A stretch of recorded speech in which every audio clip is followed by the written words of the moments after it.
Please don't try anything you're about to see in this video at home. If you mess up cutting and welding your knuckles, bad things could happen. I do not recommend it. So today the project at hand is to modify some steering knuckles and extend the lower control arm for the old S14.5 right-hand drive here. Show you what we're working with. So I got these perfectly stock lower control arms. They even have the knuckle stop, as well as stock. They were ABS, but the car doesn't have ABS. But stock knuckles, uncut, except I guess someone cut off those bump stops as well.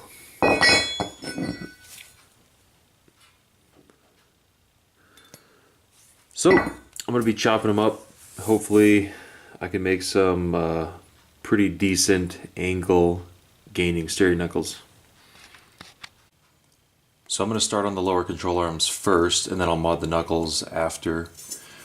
So far I've cut off the those steering knuckle stops on both sides, and what I'm going to do is I'm going to put a cut right about here or so. Cut that. And then I have this decently thick metal that's about 1.5 inches long. So this is going to be S14 lower control arms with a 1.5 inch extension.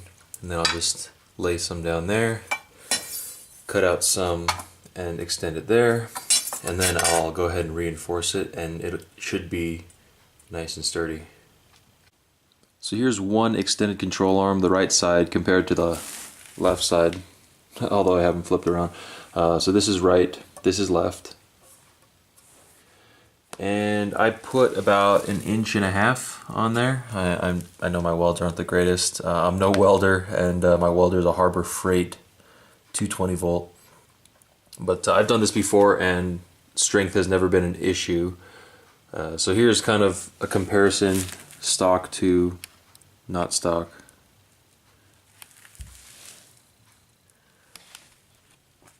So I'm just going to go ahead and do this one and just cut there, cut out some of that steel, place it in there, space it out, and we'll be good to go. So here we have both lower control arms all extended and welded up. This is all eyeballing, by the way, because I have no fabricator. I'm just some dude in his garage. But anyways, got it welded on all sides. Even on the inside,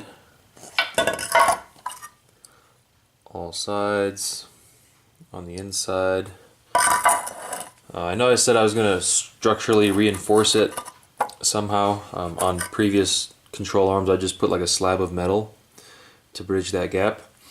But while I was cutting and welding everything together, I noticed the metal I was using was as thick, if not a little bit thicker, than the metal that the control arm's made out of.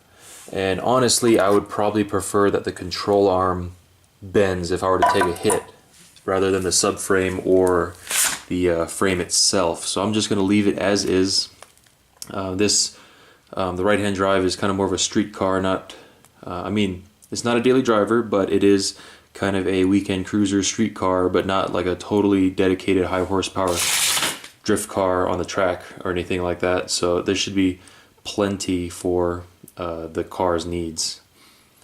So these are all done. I can go ahead and put them back on if I want to, but I'm going to go ahead and cut and modify these knuckles now. The style I'm going to do is pretty much just cut right here, and then move this to like right here. From what I've seen, that's a pretty good angle setup. Alright, the knuckles are all cut up here, as you can see. This is the style that I'm going for. So this will be taken out, and then I'm going to mount the tie rod mounting point something like that.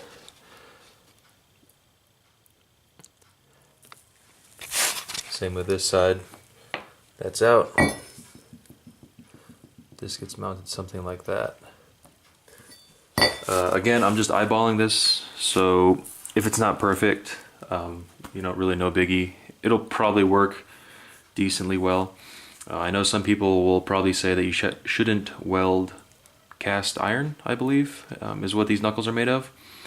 But I've welded a few of these, and as long as you take your time, get it nice and hot, it should be pretty strong. I think I've welded like 2 or 3 knuckles, and I haven't had any of them break.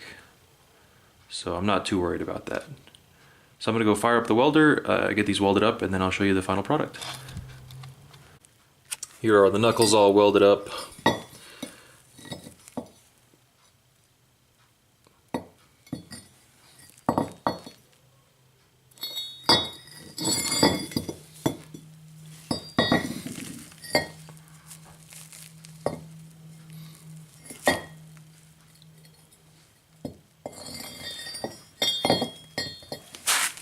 Not the prettiest, but they'll work.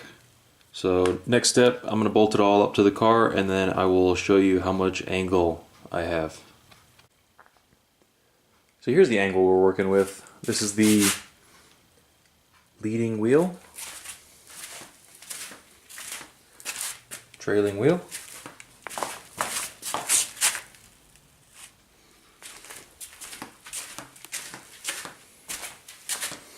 and I'll go ahead and turn the wheel to the other side.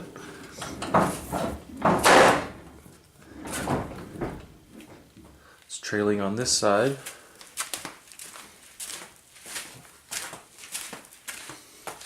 And leading on this side, which is not bad at all. Just a little bit of metal for extending that lower control arm, cutting and welding the knuckle. It looks like now the limiting factor is the tension arm. The wheel rubs like right about here. I'll go ahead and show you.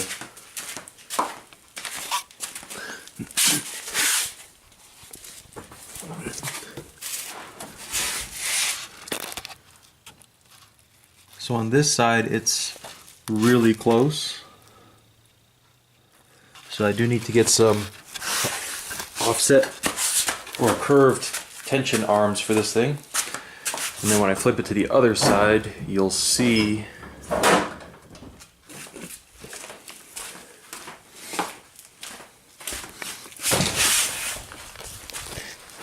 that this tension arm is actually making contact with the tire.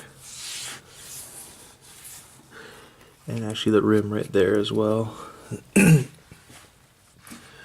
So that's the result of this cut and weld. It still does need to be aligned, and I do need to adjust the ride height in the front. Extending your lower control arms in the front requires you to raise the height on your coilovers, otherwise you'll look really, really low in the front. Again, this is a really cheap way to get additional steering angle. I would not recommend it if you're not comfortable welding or if you don't have a good welder. I'd say at least a 220 volt something. Mine's a 220 Harbor Freight MIG welder, and it seems to hold up just fine on the many different 240s I've extended lower control arms and cut knuckles for. Yeah, just be really, really cautious with this. If anything goes wrong, you could potentially crash and die. Thanks for watching. And if you liked it, please give it a thumbs up, share it, and subscribe, and I will continue making 240 related videos in the future. Bye now.